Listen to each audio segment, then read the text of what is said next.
into the belief of separation. Why is it that we can come to accept the concept that we are all one, but your experience still feels as if you are separated?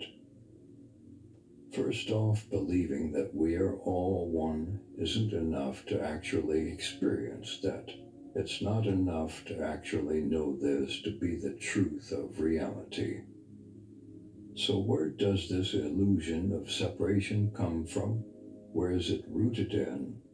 Well, it's in the belief of you identifying as a person, as a separate human who is experiencing life. The only reason why we believe in separation is because of the ego. The ego creates personal realities based off of its personality, which was created through consciousness experiencing life. So let's really look at that. What is the ego, and how did it form? The moment a vessel is born, it's given a name. This is the beginning of creating a person.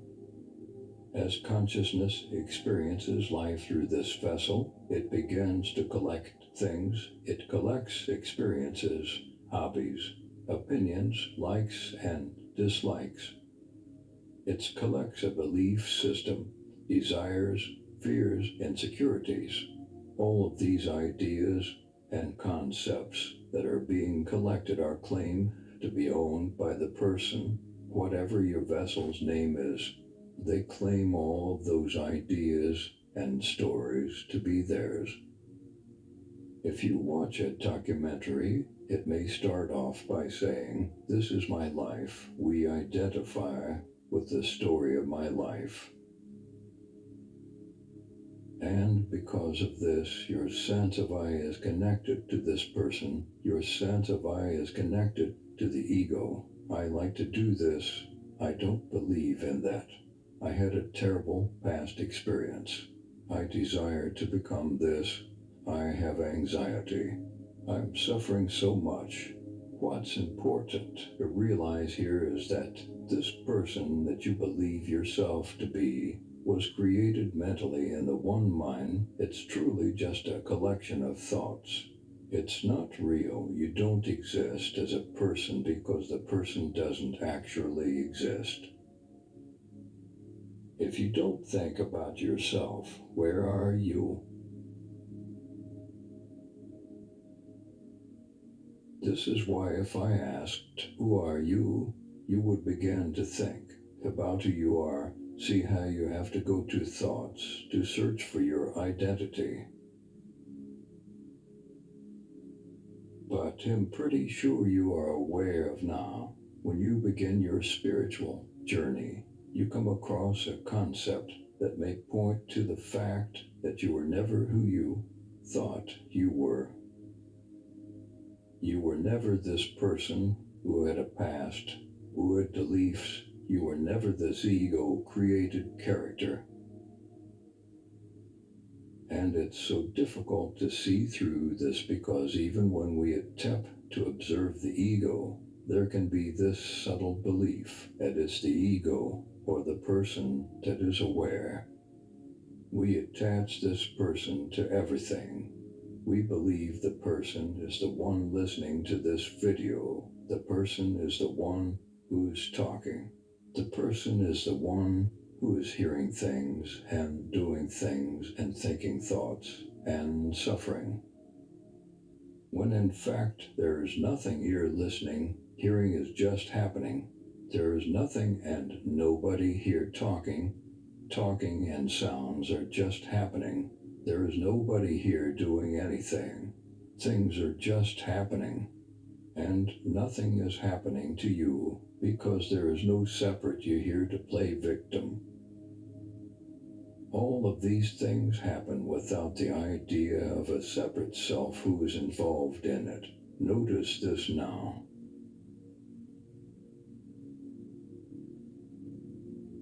Thinking is happening without the idea of a thinker. The thinker is a thought. There is no thinker.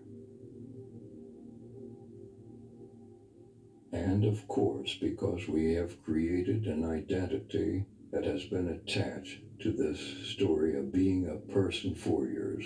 Of course, it can be confusing and difficult at times to see clearly through the illusion. But simple inquiry can begin to break through this identity of being a separate self, which will lead to the recognition of what you truly are and have always been, which is life itself. What you truly are isn't something you can identify with. I may say you are consciousness and space and presence or whatever, but you can't identify with that. Self-realization comes from the dissolving of identity completely. Because where is this consciousness that you can identify with? What could you possibly be looking for? Could you grab consciousness and show somebody it and say, this is me? No. What you are is nothing. It's no thing. It's not a thing. And don't think being nothing is boring and depressing. This no thing that you are is all there is. It's everything. Yes, it's empty.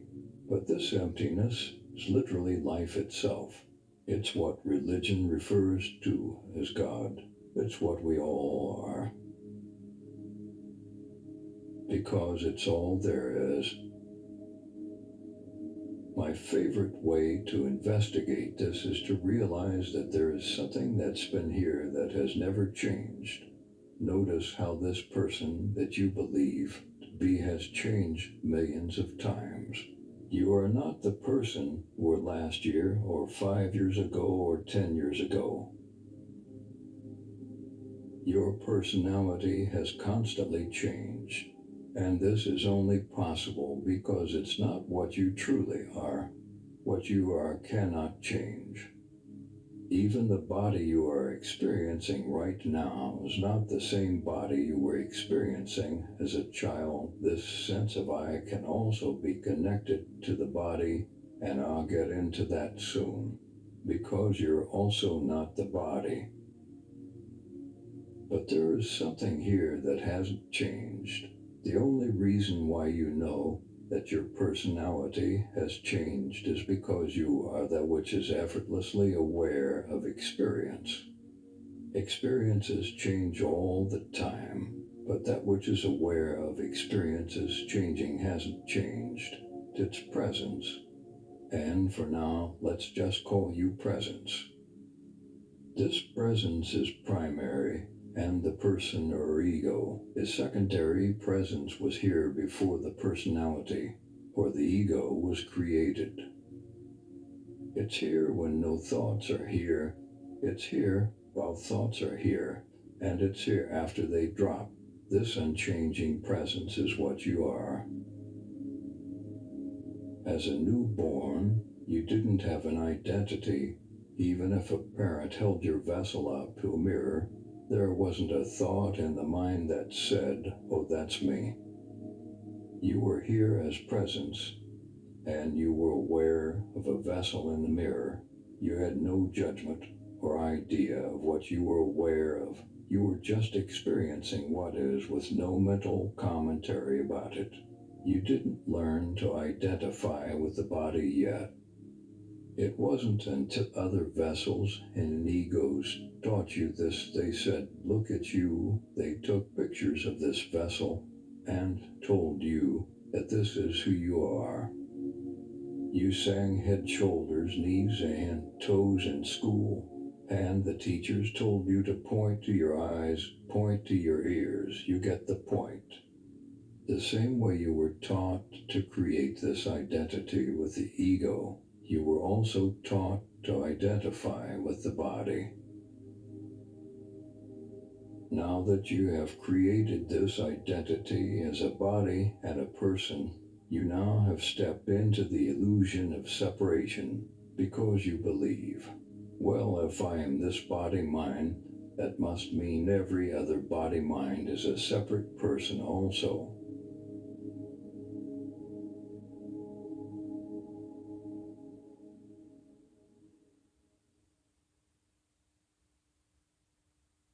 Now you believe when you see other vessels, you're seeing other people. Oh, that's my mom, that's my dad, that's my friend. You begin to believe that you are this person who is separate from life, experiencing life, instead of realizing you are life itself experiencing itself.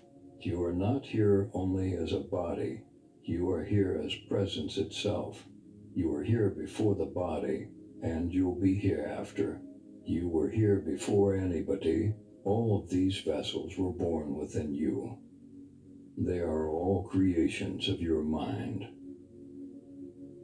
A famous scripture that I like to use from the Bible was when Jesus said, "Before Abraham, I am." This is basically saying before ego, before this body and mind, I was here, and I still existed before them. I am here before all of this. This I am that Jesus was talking about is exactly what you are also. When you talk about yourself, you say, I am. If a tree could talk and I asked it, are you, it would say, I am. If I asked a rock the same question, it would say, I am.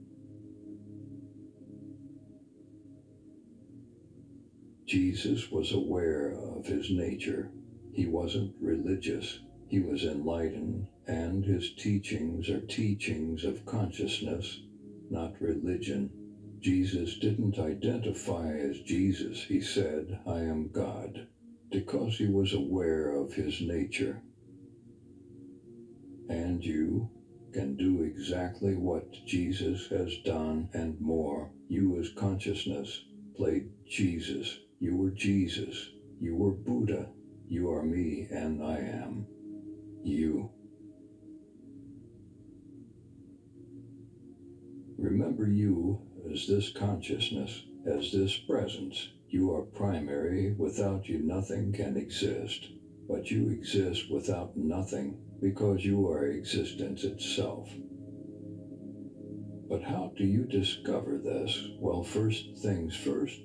This is what you are right now, regardless of what appears or how it feels. You are what you are. And because this is a fact, it's not possible to for it, because you are already this. That's like trying to hear hearing, or trying to see the eyes.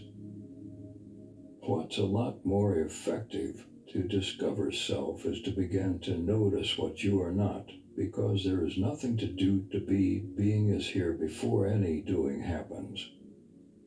Because what you are is primary.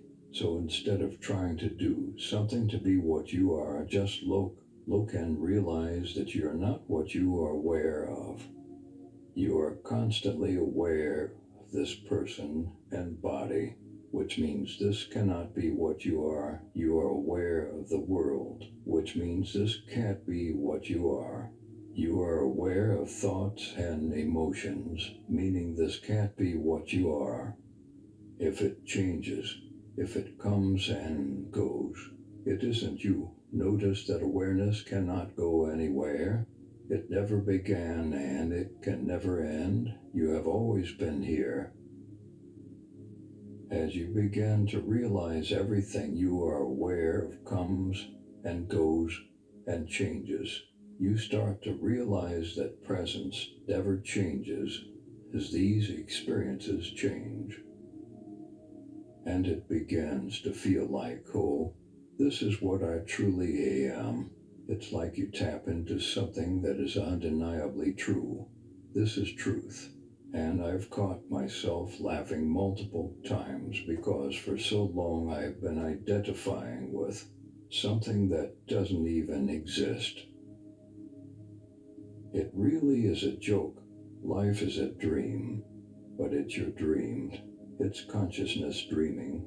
You are nothing of this dream because it doesn't actually exist in the way you think it does.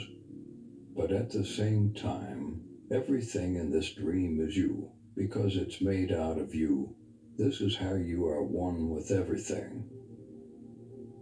Just like in a dream, you believe it to be so real while you're dreaming it. Regardless of what's happening, you are 100% convinced that it's real. You can feel, taste, hear, think, etc. You have all five senses in a dream, which makes you believe it to be real because it feels real. But then you wake up and you say, oh, it was just a dream, none of that was real. Well, this is what awakening to your nature is like. It's exactly like that. You realize this is a dream.